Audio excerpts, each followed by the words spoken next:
Novidade boa, chegamos em Inhotim, momento histórico para o landscaping ao vivo. O Inhotim todo mundo sabe que é um dos maiores museus a céu aberto, ganhou o status de jardim botânico, um trabalho vastíssimo de arte, cultura e paisagismo. Estamos na entrada de Inhotim, como eu sempre falo, saio de cena, landscape entra ao vivo. Momento histórico mesmo. Aqui a gente já vem com a presença marcante do nosso amigo Hugo França, um grande parceiro de trabalho, que faz esse trabalho fantástico com esses troncos de árvores descartadas, árvores que vão caindo, são recuperadas e mais do que tudo se transformam em grandes objetos de arte e muitas vezes utilitários. Iniciou-se como objetos utilitários e hoje a gente tem eles como grandes esculturas. Estamos fazendo os primeiros passos, entrando naquela paisagem icônica que eu acho que é o verdadeiro cartão postal de Inhotim, que são as nossas palmeiras azuis.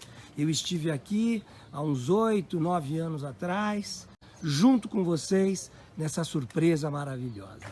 E aqui estamos, fazendo o primeiro visual aberto deste grande lago que a gente tem, com essa paisagem fantástica, com os painéis de oiticica ao fundo, que são as paredes coloridas. É isso aqui o que a gente tem, talvez, de mais importante na cultura brasileira. Vamos adentrando. É que quando você entra numa atmosfera dessa, numa paisagem fantástica, uma natureza, um jardim tropical exuberante, isso ganha um status que não tem tamanho. Vale dizer que à medida que as árvores vão crescendo, à medida que os bosques vão se formando, o sombreamento vai aumentando.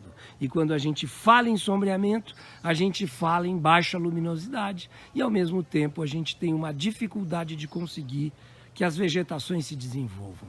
E aqui nós temos o exemplo típico dessas regiões de subbosque. Eu estou entrando embaixo de um subbosque de palmeiras, onde somente essas vegetações e folhagens conseguem se prosperar, conseguem se aclimatar e mais do que tudo com o tempo nós vamos conseguindo fazer com que elas cresçam nos troncos e formando esses verdadeiros totens.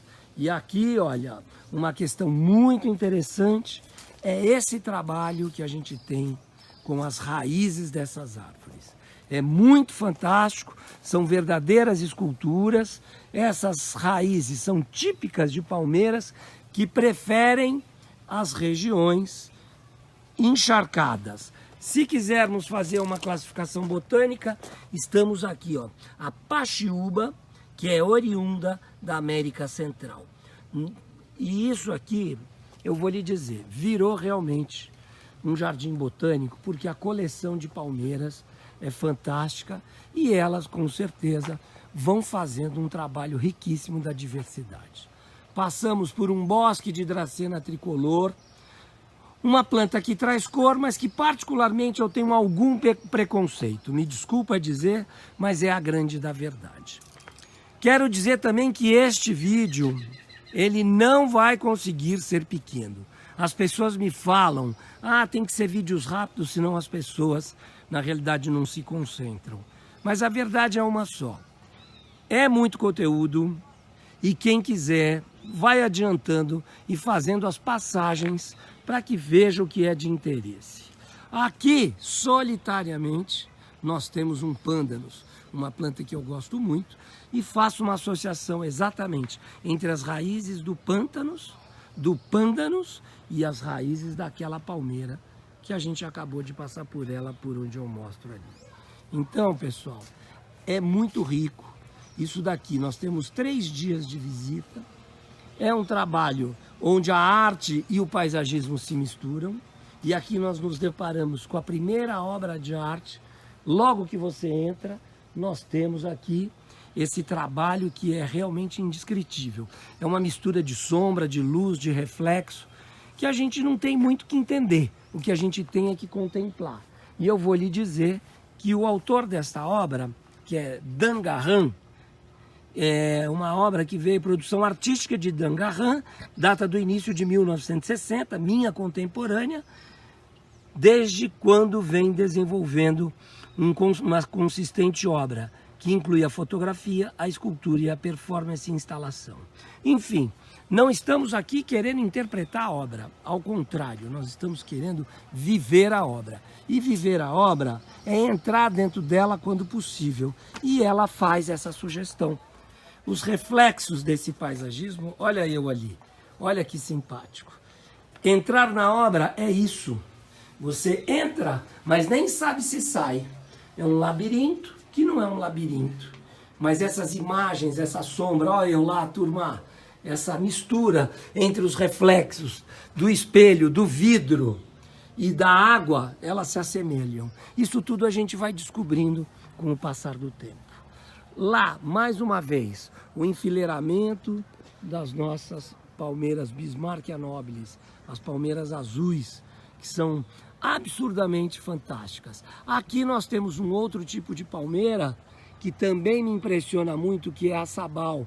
Ela tem a mesma configuração das palmeiras azuis, as mesmas folhas em leque, só que elas são verdes e as azuis são ditas azuis. O sol veio brilhar, aqui uma composição de bromélias imperiais, que a gente ama muito, que foram muito mal faladas na época da dengue, como se elas fossem responsáveis por trazer dengue, como se elas fossem responsáveis por trazer pernilongos, o que é uma grande mentira, porque o pH da folha dela, o pH da água dela nos miolos não permite. Aqui uma outra espécie, ainda isolada, mas que com certeza em breve já vai se espalhar e vai gerar uma vegetação muito boa, muito bonita, que lembra bastante os inhames, que lembra bastante as caras de cavalo e que se chamam Typhonodoron. Eu gosto muito, é uma planta subaquática e vamos entender que está chegando agora aí. Esse programa também depois vai entrar no nosso canal, no Landscaping ao Vivo, que eu peço para que vocês entrem no canal, prestigiem o nosso canal. Então aqui nós temos esta primeira estação de lazer, de estar, esse pequeno living, debaixo de umas palmeiras latâneas, onde a gente tem aqui a oportunidade de sentar, contemplar e desfrutar.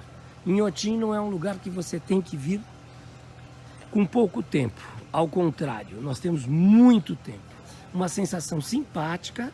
Aqui nós temos uma vegetação que, sendo bem honesto, eu não sei identificar o nome, mas é da família aí, provavelmente das clívias, que é uma vegetaçãozinha muito interessante, está começando a dar flor, e a composição, a situação de nós termos elas todas enfileiradas, usadas como uma verdadeira forração, dá a beleza e a riqueza dos canteiros. Olha aqui, ó, coincidentemente, recebi um comunicado de um amigo meu, o Ricardo Daralcari. Queridão, as suas lixeiras estão aqui, impecáveis, recicláveis, muito interessante. Você que me fez esse comentário para que eu prestasse atenção nas suas lixeiras, muito simpáticas, integradas e com material reciclado. Muito legal. Olha o Typhonodoron de novo aqui.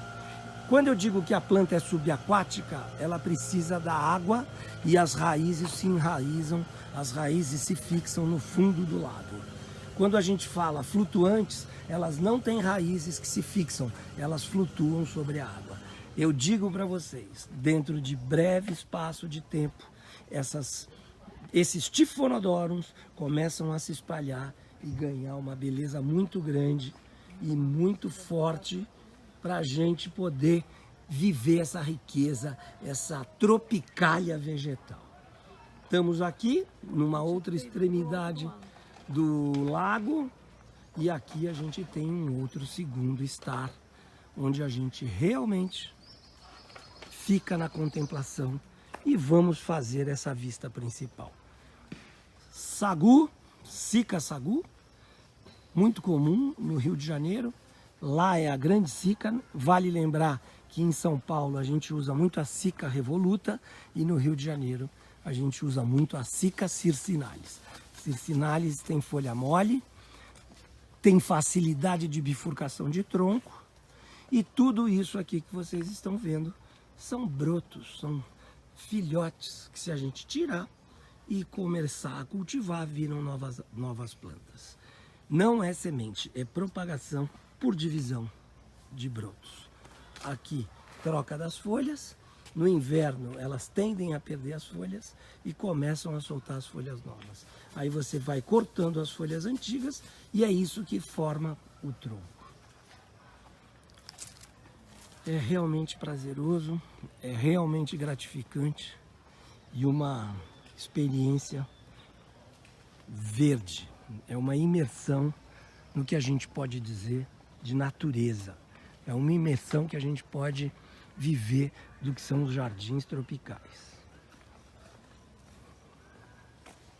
Olha que lindo este corredor de cicas e grama preta.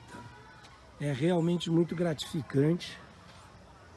É uma coisa impressionante o que a gente tem em termos de composição de paisagem.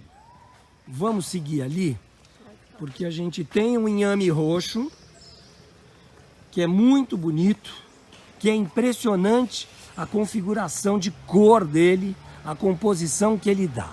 Aqui nós temos ele ainda em fase de formação, junto com esta forraçãozinha chamada dólar, muito comum também na região de Rio de Janeiro, Ubatuba, Angra dos Reis, que é pouco usado em São Paulo, mas que é muito rica nas regiões de praia. Olha que fantástica a cor desse inhame roxo. Vamos lembrar que aquela lá que estava na beira do lago também é da família dos inhames. Esta daqui é um inhame de cor roxa, que deixa a gente absolutamente surpreso pela beleza da cor.